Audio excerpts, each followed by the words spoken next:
আসসালামু আলাইকুম। আরহা কিচেনে আপনাদের স্বাগতম। আজকে চলে এসেছি একটা মজার নাস্তার রেসিপি নিয়ে। আজ আমি আপনাদের তৈরি করে দেখাবো একটা রুটি দিয়ে অনেকগুলো মিনি পটেটো রোল। আসুন দেরি না করে রেসিপিটা দেখে নিই। প্রথমে একটা গামলায় আমি কিছু ময়দা নিয়ে নিব।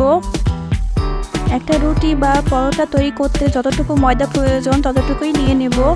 তারপর এখানে আমি সামান্য পরিমাণ লবণ দেব আর পরিমাণ মতো তেল দিয়ে লবণ আর ময়দার সঙ্গে ভালো করে মিশিয়ে নেব। ভালো করে মেশানো হয়ে গেলে হাত দিয়ে এভাবে একটু চেপে নিলে দেখবেন এভাবে শক্ত হয়ে দলা হচ্ছে, তখন বুঝে নিতে হবে ভালো করে ময়দাটা মাখা হয়ে গিয়েছে। এখন অল্প অল্প করে পানি দিয়ে ময়দাটাকে মেখে নেব।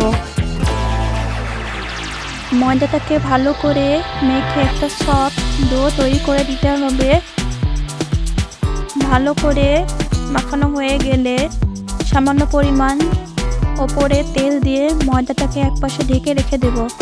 এদিকে একটা প্লেটে আমি একটা বড় সাইজের আলু সেদ্ধ করে নিয়েছি। এখানে আমি 2টা লাল মরিচ ভেজে গুঁড়ো করে নিয়েছি, একটা পেঁয়াজ কুচি নিয়েছি আর আমি এখানে হাফ চামচ চটপটি মশলা নিয়েছি। এখন সরিষার তেল দিয়ে আমি আলুর সঙ্গে মশলাগুলোকে ভালো করে মেখে নেব। আলুটাকে অবশ্যই ভালো করে মাখতে হবে যাতে করে আলুর ভিতরে কোনো শক্ত অংশ না থাকে।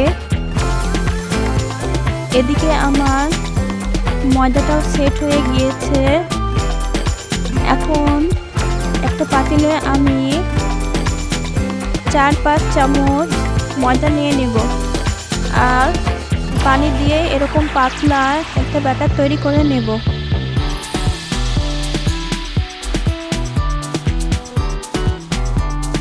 এখন যে ময়দাটা মেখে রেখেছিলাম সেই ময়দাটা নিয়ে নেব আর একটা পাতলা রুটি তৈরি করে নেব।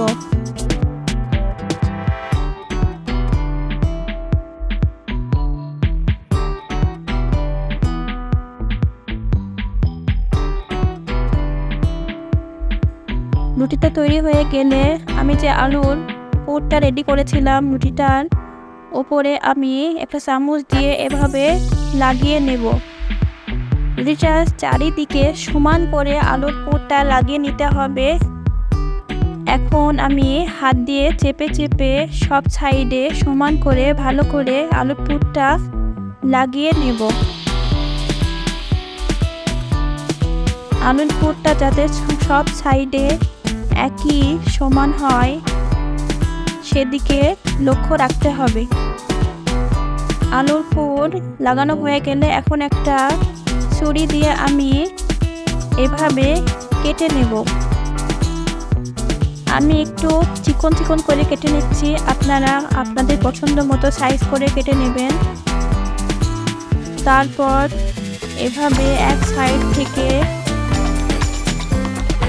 ঘুরিয়ে রোলের মতো করে তৈরি করে নেব আর শেষ অংশে সামান্য পরিমাণ পানি দিয়ে আমি রোলটা সেট করে নেব যাতে করে খুলে না যায়। আর একই পদ্ধতিতে আমি সবগুলো রোল ভালো করে তৈরি করে নেব। অবশ্যই এটা আলতো হাতে করতে হবে, না হলে রোলটা ভাজার সময় খুলে যাবে। এই রেসিপিতে উপকরণ হিসেবে আমি কী কী ব্যবহার করেছি তার ডেসক্রিপশন বক্সে দেওয়া থাকবে, আপনারা সেখান থেকে দেখে নিতে পারেন। আর আমার রেসিপিটি যদি ভালো লাগে অবশ্যই আমার চ্যানেলটি সাবস্ক্রাইব করবেন। এদিকে আমি আগে থেকে চুলায় একটা কড়াই বসিয়ে দিয়েছি। এখানে আমি একটু বেশি করে তেল দিয়ে দিলাম, যেহেতু এইগুলো ডুবো তেলে ভাজতে হবে তাই তেলের পরিমাণ একটু বেশি লাগবে। এখন আমি যে ময়দার মিশ্রণটা তৈরি করেছিলাম সেখানে একটি করে আমি রোল এভাবে দিয়ে দেব আর চামচ দিয়ে তেলের মধ্যে একটা একটা করে ছেড়ে দেব।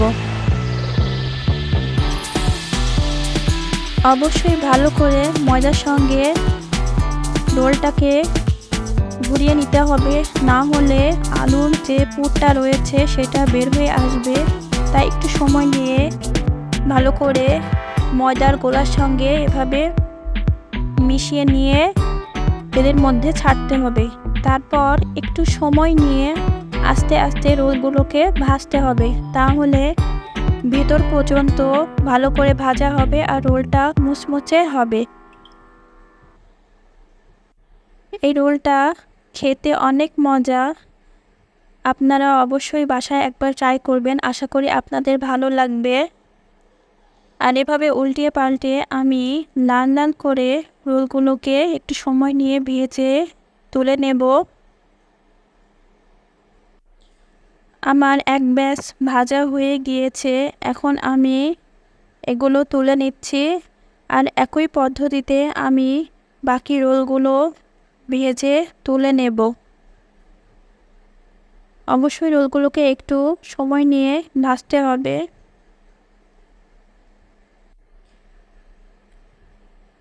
সবগুলো রোল ভাজা হয়ে গিয়েছে, এখন একটা রোল আপনাদের ভেঙে দেখাচ্ছি। দেখুন কত সুন্দর ভাজা হয়েছে ভিতর পর্যন্ত, আর এটা খেতে অনেক মজা। আপনারা একবার হলেও বাসায় চেষ্টা করবেন, দেখবেন অনেক সুন্দর রেসিপিটা। এতক্ষণ ভিডিওটি দেখার জন্য ধন্যবাদ। সবাই ভালো থাকবেন। আল্লাহ হাফেজ।